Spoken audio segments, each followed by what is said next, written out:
ولتكن منكم أمة يدعون إلى الخير ويأمرون بالمعروف وينهون عن المنكر وأولئك هم المفلحون.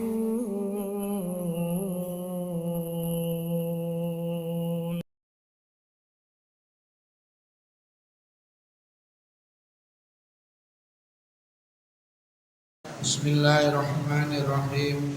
Alhamdulillahilladzi nahmaduhu wa nasta'inuhu wa nastaghfiruh wa na'udzu billahi min shururi anfusina wa min sayyiati a'malina.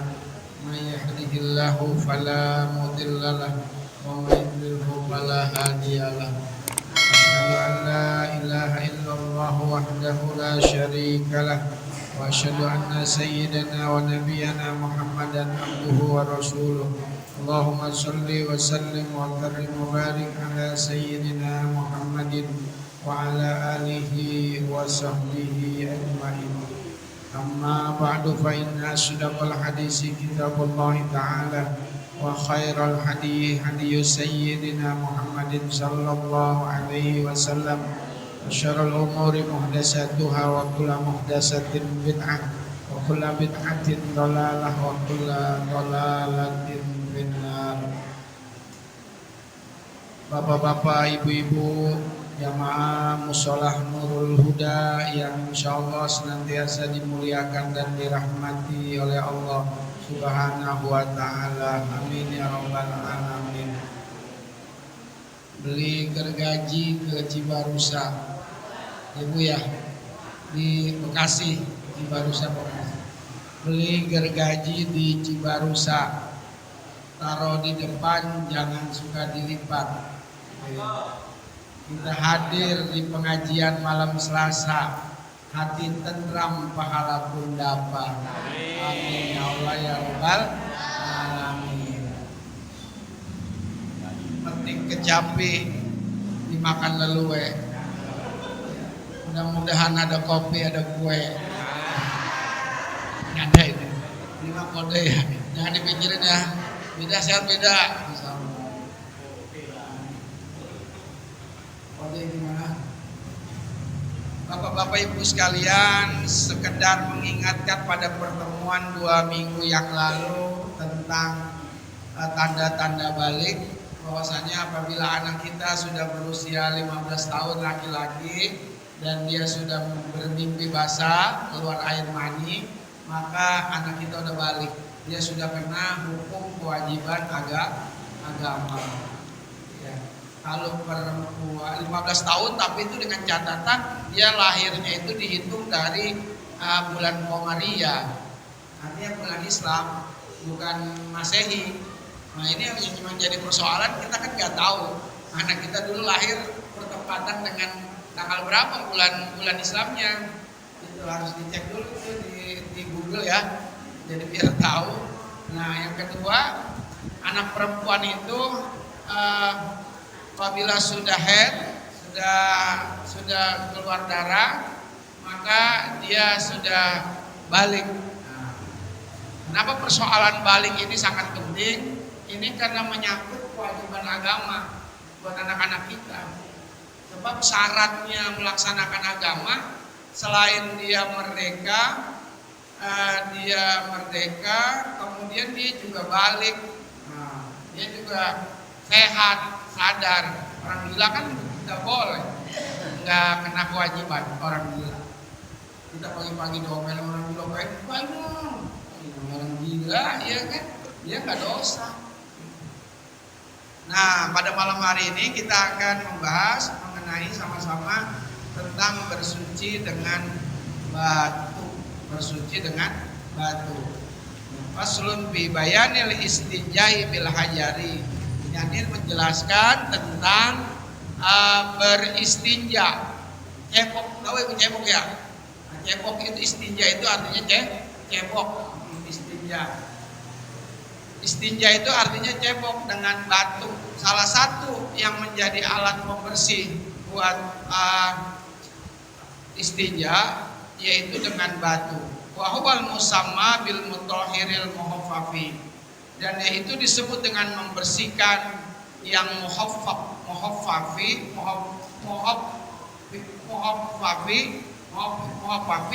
artinya dengan batu itu sifatnya itu bukan menghilangkan, hanya sekedar mengurangi daripada najis. Ya ingat itu ya. Jadi salah satu media untuk membersihkan kita dari najis yang paling utama adalah dengan air. Jadi kalau air itu sifatnya menghilangkan, tapi kalau batu itu hanya sekedar mengurangi najis gitu. Kayak umpamanya habis buang air, ya kan nggak ada air, maka menggunakan batu atau tisu untuk mengurangi aja. Tapi kan jenisnya masih ada, hakikatnya masih ada itu najisnya. Nah itu baru kemudian dibersihkan dengan air, pakai sabun. Maka kalau kita buang air, kita cebok, kita harus cium dulu. Udah hilang kan baunya. Kalau masih ada baunya, maka di tangan berarti masih ada najisnya. Cium dulu, pakai sabun juga, setelah sabun dicium dulu, kalau masih ada bau-bau berarti masih ada. Jadi warnanya udah hilang, baunya hilang gitu. Nah baru bersih. Ini hati-hati nih. Gara-gara cebok nggak bersih, akhirnya sembahyang wudunya tidak sah. Kalau wudunya tidak sah, sholatnya tidak sah. Gara-gara sholat tidak sah, maka dia melakukan dosa-dosa besar. Jadi salah satu dosa besar adalah meninggalkan sholat. Kenapa dia ninggalin sholat? Dia karena wudunya nggak sah. Kenapa dia wudunya nggak sah? Karena ceboknya yang nggak sah. Makanya kita harus bersih ketika kita beristinja. Wa ammal ma'u fahuwal mutahhiril muzila. Adapun air itu maka fungsinya itu menghilangkan najis. Wa yajibul istinja alal fauri inda khosyati tanajjisi ghairi mahali. Ya, dan wajib hukumnya istinja segera, nggak boleh habis cebok ntar buang airnya pagi gitu kan, ceboknya sore, jangan. Ya nggak boleh, tapi sifatnya harus segera karena dikhawatirkan nanti melebar kemana-mana itu najis, ya kan. Hati-hati, apalagi kalau kencing berak kucing tuh. Kucing kalau berak sembarangan tuh Bedi. Di rumah kita tuh kadang-kadang kucing di baju di mana, kadang-kadang itu melebar kemana-mana. Nah itu nanti jadi mutan najis. Maka harus segera dibersihkan. Surutu ijza'il hajari, syarat-syarat daripada bagian-bagian batu. Jadi batu juga harus ada syaratnya. Sama niatun ada 8. Ahadua ayyakuna bisalasati ahjarin. Adalah hendak menggunakan batu itu jumlahnya 3 au salasati atrofil hajari, atau enggak ada 3, ada 1. Tapi 1 itu ujungnya ada 3. Nah gitu. Jadi kalau kita enggak nemuin batu buat istinja, maka batunya enggak dapat 3, sunahnya 3. Karena ada hadis kata Nabi, wal yastanji bisalasati ahjarin. Beristinjalah kamu dengan 3 batu. Seandainya batu enggak ada 3, cukup 1, tapi batu itu ujungnya 3. Ujung-ujungnya itu buat ngebersihin kotorannya itu 3. Jadi bisa dipakai yang 1, ntar 1 lagi, ntar 1 lagi. Jadi tetap jumlahnya 3. Batunya itu jumlahnya 3. Bagaimana kalau batunya banyak? Nggak masalah, lebih bagus ya. Minimal jumlahnya 3. Masaniha, adapun yang kedua, ayyun kiyal mahala. Ayyun ini hendaklah bihaisula yabqa illa asarun, sekira-kira tidak menetap kecuali bekasnya. Jadi tidak itu apa ini? Ayyun ya.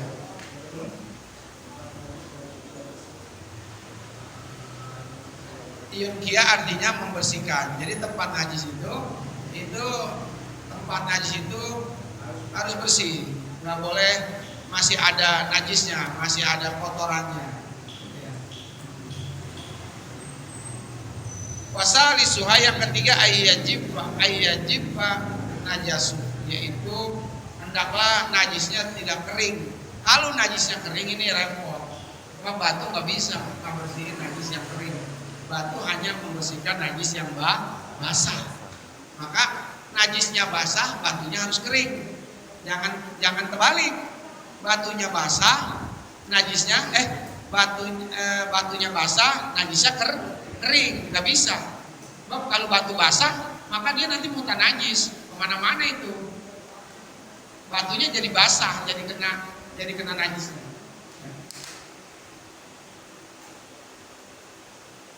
Warabi'uha, adapun yang keempat, layan takila. Apa bedanya sih itu? Yang keempat, najisnya tidak yang takila pindah-pindah. Ya. Jadi najisnya tidak pindah-pindah kemana-mana, berceceran gitu. Maka kalau dia najisnya pindah-pindah berceceran, maka nggak bisa digunakan batu, maka harus menggunakan air. Airnya harus banyak, jangan sedikit. Ya kok dikit banget, cium masih bau, ya nggak boleh. Ya masih ada najisnya. Dan najisnya itu yang kelima, najisnya itu tidak tertimpa oleh najis yang lain. Najisnya tidak tertimpa oleh najis yang lain. Wala yujawiza sobhatuhu. Yang keenam, najisnya tidak melampaui arah samping lubang lumpur bagian yang buang air besar, dan tidak melampaui ujung zakar bagi yang buang air kecil. Yang ketujuh, najisnya tidak terkena air. Kalau najisnya kena air, ini bisa menyebar kemana-mana, sehingga hukumnya jadi muta najis. Jadi ibu kalau anak kita di ubin di rumah, jangan pakai air, jangan pakai air dulu, harus diambil dulu. Nya harus diambil dulu, dibersihin dulu pakai tisu. Kalau nggak dibersihin pakai tisu, langsung dikasih air, maka nanti menyebar dia kemana-mana.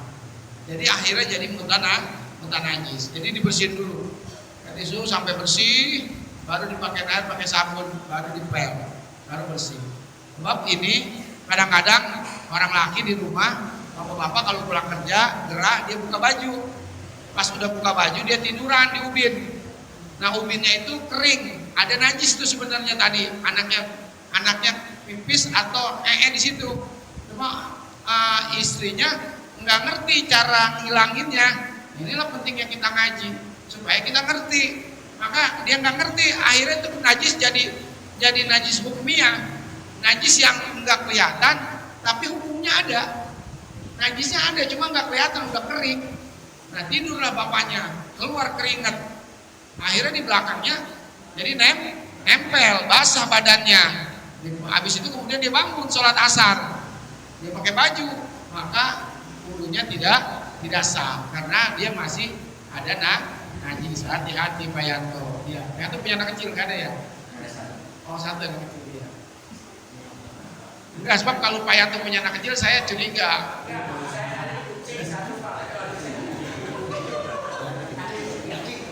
Kucing, anak kecil, kucing katanya satu. Oh iya, makanya kalau Pak Yanto punya anak kecil, saya curiga ya. Saya curiga. Iya, yang di Karawang sama di mana nih? Orang Belanda pakai baju merah ya Pak Yanto. Kalau bercanda jangan mah.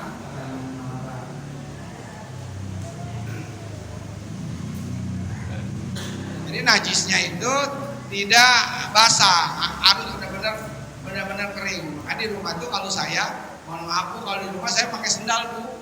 Kalau ngambil wudhu saya pakai sendal. Walaupun di dalam rumah, sendal di rumah gitu. Walaupun istri saya udah ngepel apa, tetap aja saya kadang-kadang suka masih ragu gitu. Karena makanya saya pakai sendal aja. Sendal di rumah ya, sendal yang tipis. Tapi sendal itu nggak dibawa keluar. Kalau dibawa keluar percuma, nanti kena najis. Nah di situ aja. Nah itu supaya kita lebih yakin. Hati-hati, banyak orang sholat istinjanya nggak benar, nggak bersih, nggak rapi, sholatnya nggak diterima. Sebab Nabi dalam hadis Imam Bukhari, Nabi pernah lewat satu kuburan, ada yang lagi disiksa bu di dalam kuburan. Kemudian Nabi ambilin batang pohon apa? Batang pohon korma, dibelah dua, ditacepin ke kuburan yang satu, ditacepin lagi ke kuburan yang satu. Sahabat pada bingung, pendapat nggak tahu. Ini salah satu mujizat Nabi Muhammad. Jadi Nabi bisa mengetahui sesuatu yang gaib atas izin Allah. Jadi Nabi dikasih tahu sama Allah, nih yang ini nih ahli kubur lagi disiksa nih. Kenapa nih? Ini dia nih kalau kencing kurang bersih ceboknya nih. Jadi habis kencing cebok sebentar udah dia langsung aja pakai celana. Padahal masih netes, masih ada cairannya netes. Maka nggak sah dia sholat, celananya udah kena najis. Makanya harus lama kalau kencing. Dan yang paling bagus tuh yang paling afdol kalau kencing duduk, jangan berdiri, nggak boleh. Dalam agama tuh duduk kalau kencing. Sebab kalau kencing duduk itu pertama secara etika, secara adat itu lebih bagus. Yang membedakan manusia dengan anjing adalah kencing. Kalau anjing kencingnya berdiri, nah, manusia jangan kayak anjing, kencingnya duduk. Yang kedua dari segi kesehatan, orang yang kencingnya duduk itu jantungnya lebih sehat katanya bu, ketimbang dia kencingnya berdiri buat laki-laki nih, laki-laki perempuan. Nah ketiga lebih bersih, lebih keluar semuanya. Kayak aqua nih ya, ini kan aqua nih. Kalau begini kan, kalau dia kencing berdiri ya begini nih, nggak semua keluar nih airnya. Tapi kalau dia gini keluar semuanya. Udah gitu kemudian diurut-urut sunnahnya. Nah, Bang Agus diurut. Nah, maunya nih. Diurut. Kenapa? Supaya keluar. Airnya supaya keluar. Terus ditambah lagi dengan dorongan, yaitu berupa dehem. Tapi jangan jam 3 malam ya. Kita ke musola dulu udah. Ada orang lagi sholat di sini sendiri. Kita numpang kencing kita dem. Waduh itu bisa ngesot ini pulang. Ngesot keluar. Dikira mau dedemit ya kan. Ternyata orang lagi kencing. Itu ya. Tuh, hati-hati. Jadi kita bersihin dulu sampai benar-benar bersih. Saya pernah melihat Habib numpang ke rumah orang. Lagi ada acara, mau kencing nih Habib nih. Kebetulan saya juga mau kencing. Saya kan orang yang geser pedi. Kemarin 3 kali saya di rumah Adi Yasin Maulid. Kata ibu-ibu yang lagi nyiapin makanan, geser amat nih Ustaz. Itu 3 kali saya. Nah, saya lihat Habib duluan, saya belakangan. Masya Allah lamanya Pak Bambang. Itu Habib kencing aja lama. Buang air lama. Ada 20 menit bu. Saya nungguin, saya udah sakit. Masya Allah. Karena mungkin benar-benar harus bersih. Berdiri. Jangan berdiri, duduk. Lebih sehat. Makanya di Malaysia itu nggak ada. Di rest area itu di Malaysia, kencing itu berdiri, buat laki-laki nggak ada. Semuanya duduk. Jadi di Malaysia itu namanya bukan toilet, tapi namanya tandas. Jadi di sana kalau nanya, Pak toilet di mana? Nggak tahu mereka toilet. Yang tahu namanya tandas. Tandas itu artinya buat buang air. Nah itu ada 2 doang dia. 2. Yang satu buat muslim, yang satu buat non muslim. Yang muslim itu semuanya duduk. Sama kayak di Jeddah, di Riyadh. Yang udah pada umroh ya Pak ya. Itu di Jeddah kan kalau kita pipis itu duduk. Nah, kayak di Malaysia juga sama. Indonesia tuh yang nggak ikut. Iya. Nah, yang satu non muslim berdiri. Nah, kalau kita kan di sini berdiri, duduk, nggak ada bedanya. Nah, di sana tuh begitu. Dan di sana di rest area Malaysia sepanjang jalan saya dari Kuala Lumpur sampai ke Malaysia Utara, sampai ke Kota Kedah, itu nggak ada yang namanya masukin duit 2.000, kencing 2.000. nggak kayak di kita gitu di terminal, ya kan, kencing 2.000, padahal udah dilarang sama Erick Thohir, ya kan, di Pertamina tuh dilarang ya bang, kita kencing gratis, tapi tetap aja bayar 2.000. Bahkan pernah ada yang kencing bayarnya 1.000, nggak dikasih gayung pedi.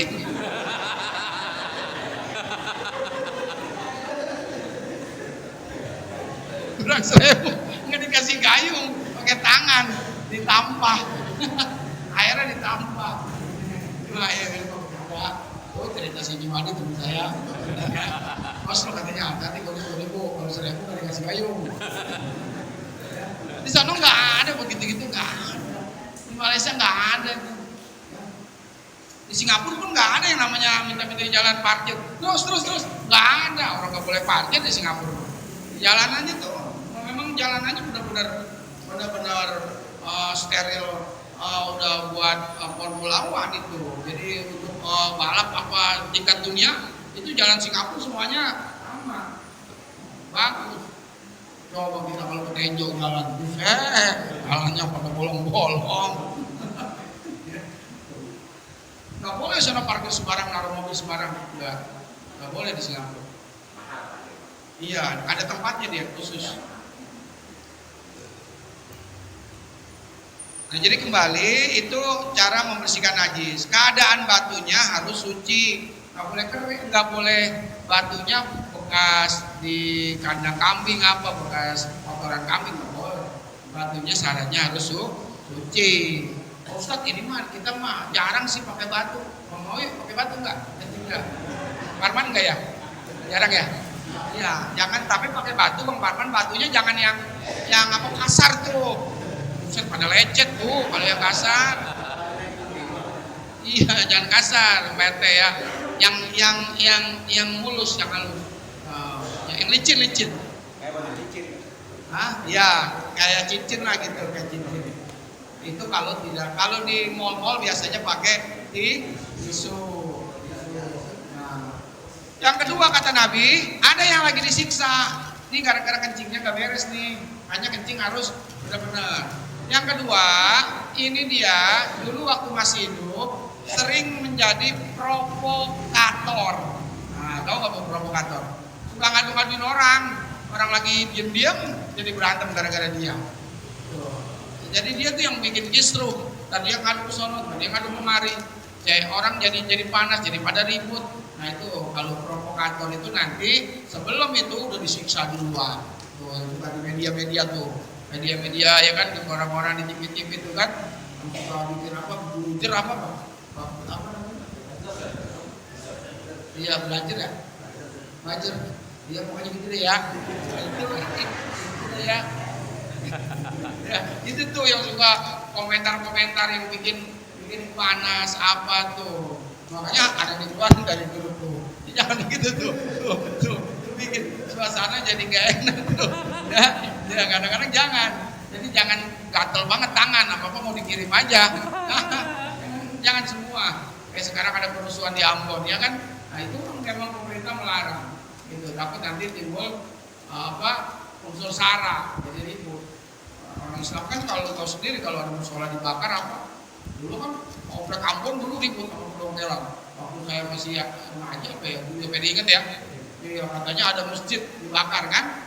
Zamannya Pangdamnya Hendro Priyono. Dulu Pak Hendro Priyono itu jadi Pangdam di Jaya itu saya sampai ke sono ternyata enggak isu. Nah, masjidnya masih tetap ada sekarang di pinggir jalan ya, Bang ya. Enggak dibakar. Nah, itu juga bisa menimbulkan kerusuhan itu. Jadi itu orang yang suka bikin provokator, suka bikin kisruh, nggak tahu masalahnya, udah langsung bikin status, nggak tahu persoalannya, mirip-mirip, nggak boleh, itu nanti disiksa di kubur. Maka Nabi ditolong dia dengan sebatang pohon korma. Kata Nabi, selama pohon korma ini hidup, maka pohon ini istighfar kepada Allah, mohon ampun buat ahli kubur. Makanya kenapa kalau kita ke kuburan suka beli kembang, supaya apa tuh? Selama kembang itu hidup masih segar, maka kembang itu beristighfar kepada Allah. Itu tentang istinja dengan batu. Tapi yang paling penting adalah istinja itu yang paling bersih adalah dengan air. Kira-kira paham kamu? Paham Bu ya? Nah, hati-hati nih. Ini persoalan sepele kata guru saya Kiai Sarifuddin. Ini persoalan yang ringan, persoalan yang gampang, yang sepele, tapi justru bisa membuat orang melakukan dosa besar. Gara-gara istinjanya nggak beres, maka sholatnya juga nggak diterima. Jadi sebelum kita belajar ilmu tasawuf, ilmu yang makrifat, hakikat, belajar sama Dr. Arojisam, ya. Nah, karena sekarang kan senang di YouTube tuh dengerin Dr. Arojisam, tasawuf, ya kan, tentang hulul, hal-hal, tentang penyatuan dengan zat Allah, nasut, lahut, malakut, alam udah ngomongnya udah tinggi, alam malakut, alam malaikat. Giliran ditanya istinja kagak bisa, gitu ya. Jangan dulu, ini dulu yang kita pelajari supaya kita istinjanya benar. Makanya orang dulu kalau anaknya pulang pondok ditanya nggak ditanya, lu udah hafal berapa juz, lu udah bisa kitab kuning enggak? Yang ditanya, lu udah bisa berak belum? Gitu. Iya, maksudnya kalau dia berak dia udah tahu belum cara buang air. Nah, buang air itu kaki kita itu kaki kiri harus diangkat. Oh, kaki kiri ini kalau buang air ini diangkat satu, kayak kucing Bu. Kucing kan kalau buang air begitu ya. Nah, supaya kenapa tuh? Supaya lebih cepat turun. Tuh. Jadi kaki kita ini diangkat. Tapi kalau makan beda. Kalau buang air kaki kiri diangkat gitu, tumitnya. Tapi kalau makan kaki kiri itu kalau nggak salah di pakai pantat, tindiin, tindiin sama pantat. Supaya kenapa? Supaya nggak lama-lama makannya, kita kan sakit tindiin sama pantat. Ya. Coba dah, kita makan, kaki kita tindiin sama pantat kita, sakit nggak Bu? Jadi nggak lama-lama gitu. Orang makan lama banget karena duduknya gitu ya. Kalau orang dulu begitu tuh, dia pulang pondok ditanya, lu udah bisa buang air belum? Gitu. Jadi nggak ditanya pelajaran udah tinggi sampai mana, udah bisa nggak? Kaki kiri diangkat gitu. Kadang kita kalau buang air susah, belakang kita digebuk. Pernah Bu ya dengar nggak Bu? Ya emak saya dulu waktu saya masih kecil buang air susah banget, digebuk, belakang nggak keluar juga. Ya. Kalau sekarang diangkat Bu, tuh kaki kiri kita diangkat. Nah itu cara bersuci dengan batu. Walaupun di sini memang nggak ada ya, jarang lah melakukan, tapi paling tidak suatu saat kita nggak ada air, kita bisa mempraktekannya. Kalau nggak ada batu ada tisu. Faslun furudul wudu'i sittatun. Fardu wudu ada 6. Yang pertama al-awalu an-niyatu. Yang pertama adalah niat. Jadi kalau kita wudu paling penting itu adalah niat. Sebab sabda Nabi, innamal a'malu binniyat. Segala perbuatan tergantung niat. Jadi perbuatan apapun yang dilakukan harus ada niat. Tanpa niat maka sia-sia, enggak ada pahalanya. Wudu pun harus dengan niat. Bagaimana niatnya wudu? Nawaitul wudu'a li rabbil hadasil asghari fardholillahi ta'ala. Nawaitul wudu'a, saya niat wudu. Kalau mas saya mah sajaku, saya niat wudu pakai sajaku orang dulu mah. Maksudnya saya niat sajaku itu. Jadi saya niat nawaitul wudu'a li rabbil hadas. Saya niat wudu untuk mengangkat hadas kecil. Asghari fardholillahi ta'ala, fardu karena Allah ta'ala. Pak Ustaz, kalau di hati ya memang niatnya di hati, itu hanya lapatnya saja. Jadi lapatnya nawaitul wudu'a li rabbil hadasil asghari fardholillahi ta'ala. Makanya anak-anak harus kita ajarin niatnya. Nah niatnya kapan dibacanya? Apa ketika kita nyuci tangan? Bukan. Kalau nyuci tangan pertama kita baca Bismillah. Niatnya kapan? Nah di sini dijelaskan oleh Imam Nawawi Al-Bantani, wa takunul niyatu inda qasdi awwali juz'in minal wajhi. Adapun niatnya wudu ketika membasuh awal daripada bagian muka. Jadi ketika kita ambil air, Bu, niat tuh, nawaitul wudu'a lirokil adasil asgori fadlillahi ta'ala. Jadi pas musab muka, membasuh muka pertama, nah itu niat. Niatnya di situ tuh kalau kita wudu. Jangan niatnya ketika nyuci tangan, salah. Niatnya ketika membasuh muka, awal membasuh muka. Karena membasuh muka itu adalah rukun daripada wudu. Yang kedua, wasani ghuslul wajhi, membasuh wajah, membasuh wajah. Mana wajah? Wajah itu seluruhnya nih.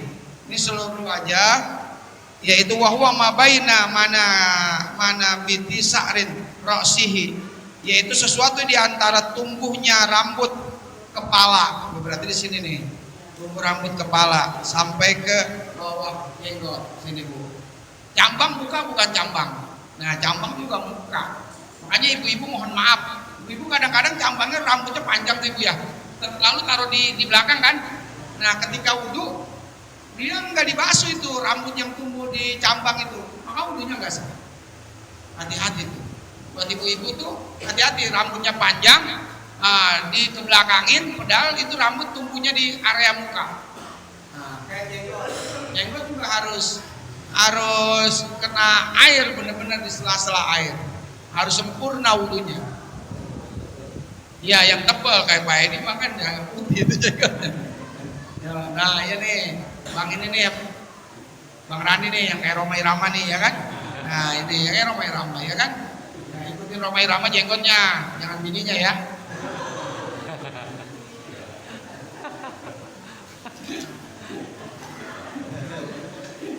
Bang Darman mah juga dikit ya. Dikit, yang mungkin turunannya bukan, kalau turunan monyet, maaf ya. Maksudnya bulunya kayak monyet, banyak loh.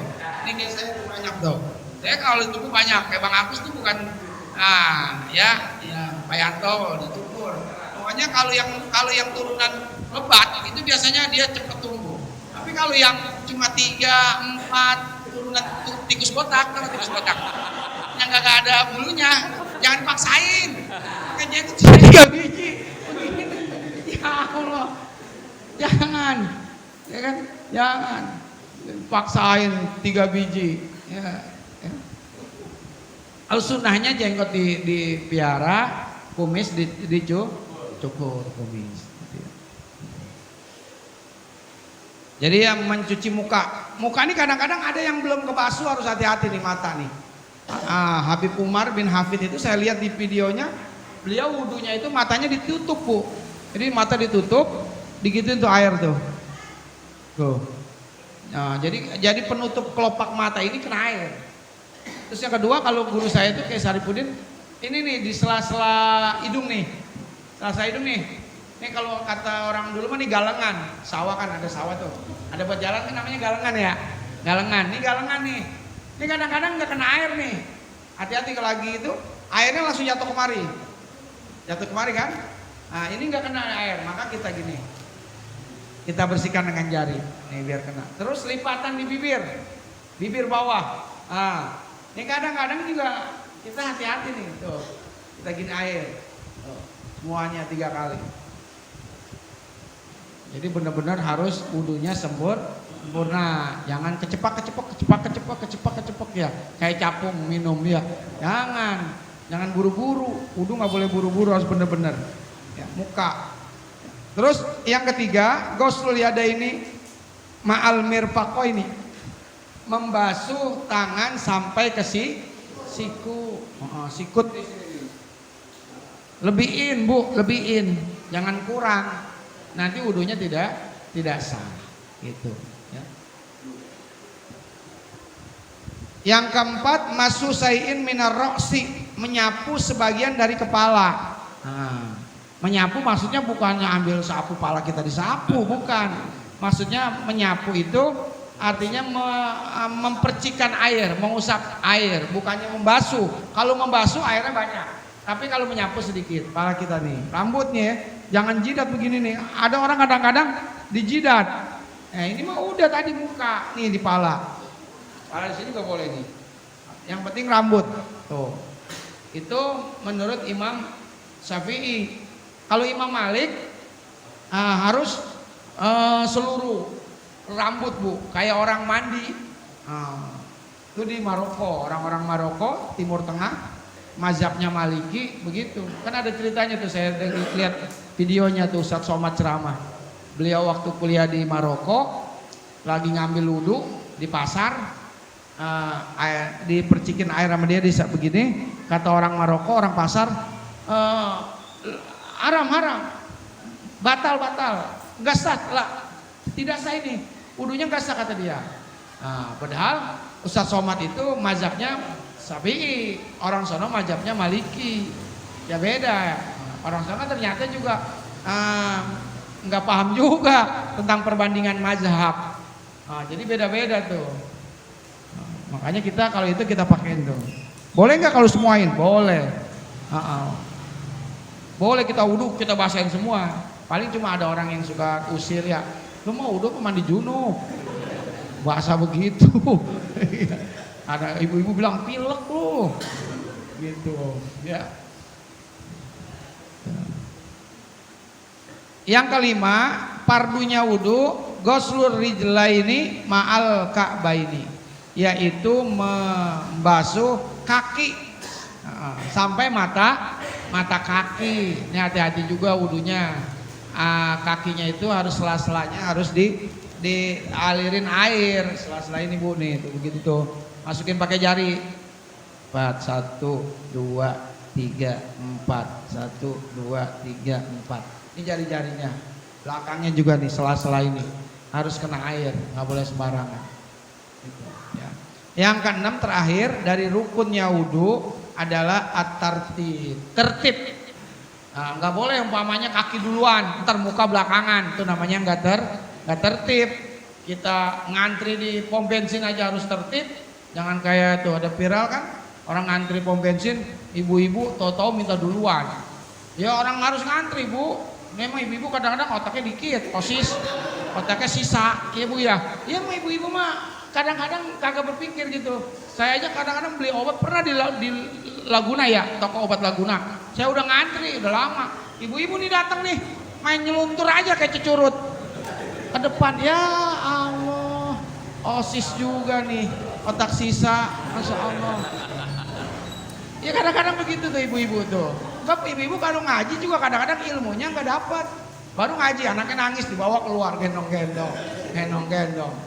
Ibu nih besek dia masuk. Ini mah orang ibu sono bu. Sini mah nggak ada ibu ya. Sini mah orangnya rajin-rajin ngajinya, masya Allah. Ya. Di sono, ya nggak. Ke polsek ketemu polisi, ibu-ibu kalau udah dikasih besek, atu-atu pada permisi.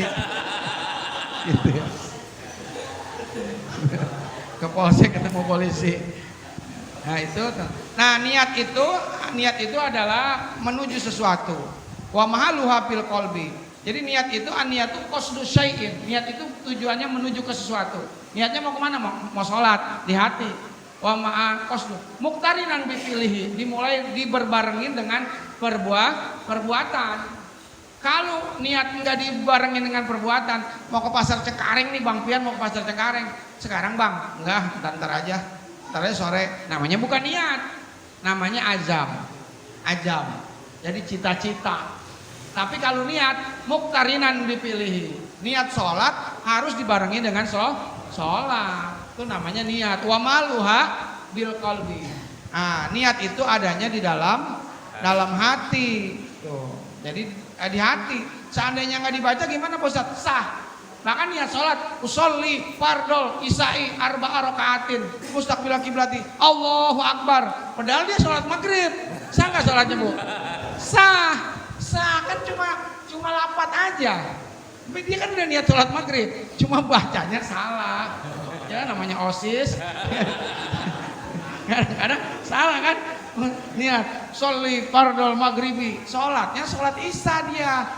Sah nggak sholatnya? Sah kalau lafadznya doang. Tapi dia di hati niatnya emang sholat maghrib. Itu ya. Nah, kalau lafadznya wa talaffuzu biha sunnatun. Sedangkan ngucapinnya adalah sunnah. Diucapin dapat pahala, enggak juga enggak apa-apa.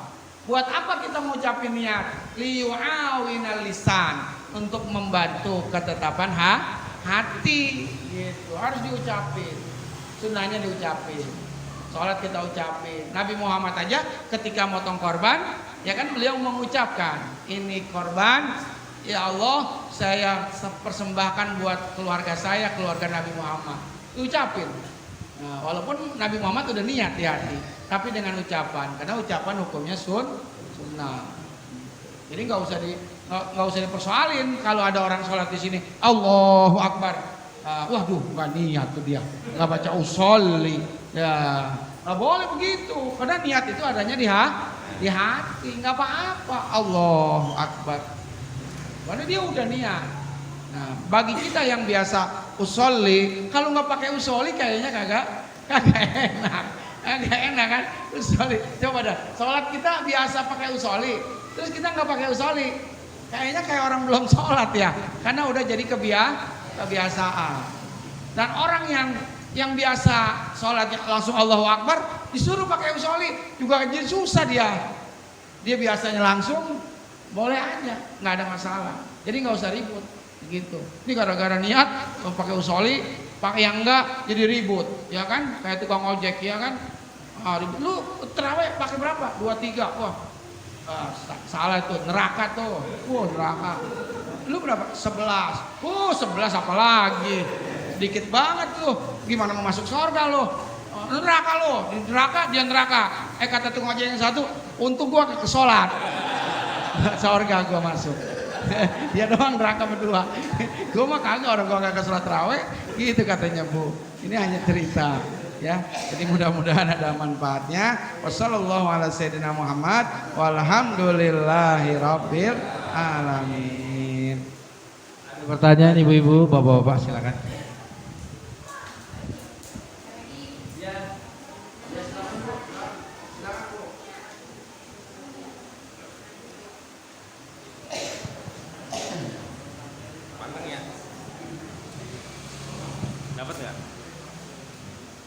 Bismillahirrahmanirrahim.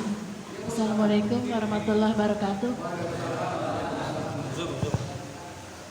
Mau menanyakan masalah yang tadi masalah najis itu Pak. Kan kalau kita kan kaum perempuan nih kalau pakai baju kan panjang. Tiba-tiba kita kan dalam perjalanan gitu kan pasti kena tanah gitu kan. Tiba-tiba pas kena tanah kita kan nggak tahu di jalan atau ada najis atau apa. Tiba-tiba masuk waktu sholat itu gimana tuh Pak? Mohon penjelasan. Masih Pak. Iya. Pak satu lagi nih Pak, boleh nggak Pak? Iya aja saya mah.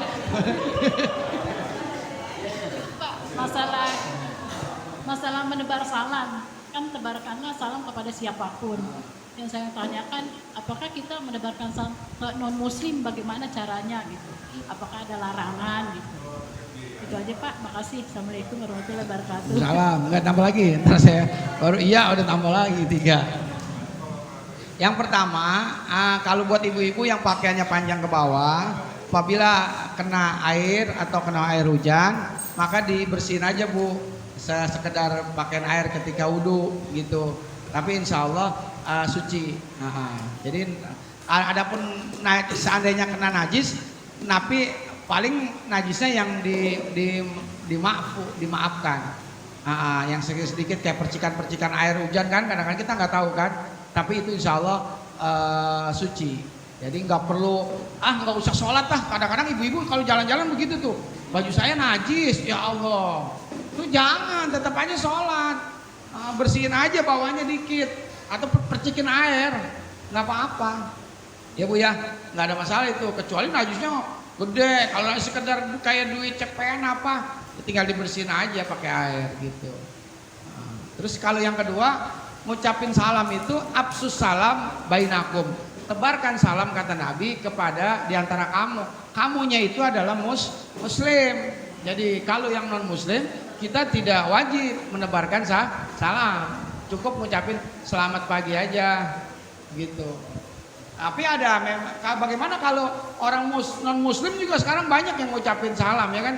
Assalamualaikum gitu. Kadang-kadang ke rumah kita pas kita waalaikumsalam kita lihat si engkau yang ngucapin yang agamanya Hindu atau Buddha.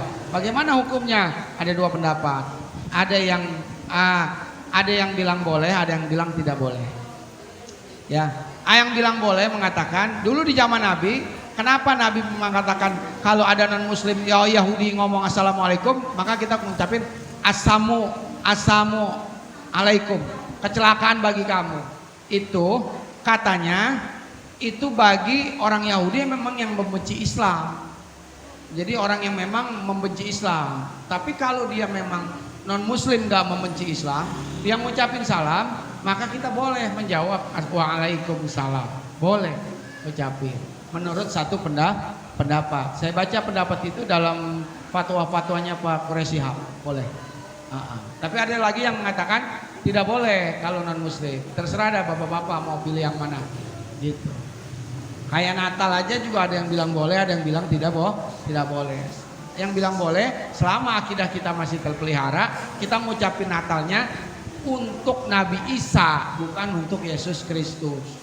Kalau kita ngucapin selamat atas kelahiran Natal Nabi Isa boleh, tapi itu menurut sedikit pendapat. Tapi mayoritas fatwa MUI hukumnya haram. Kalau iman kita nggak kuat, mendingan jangan dah.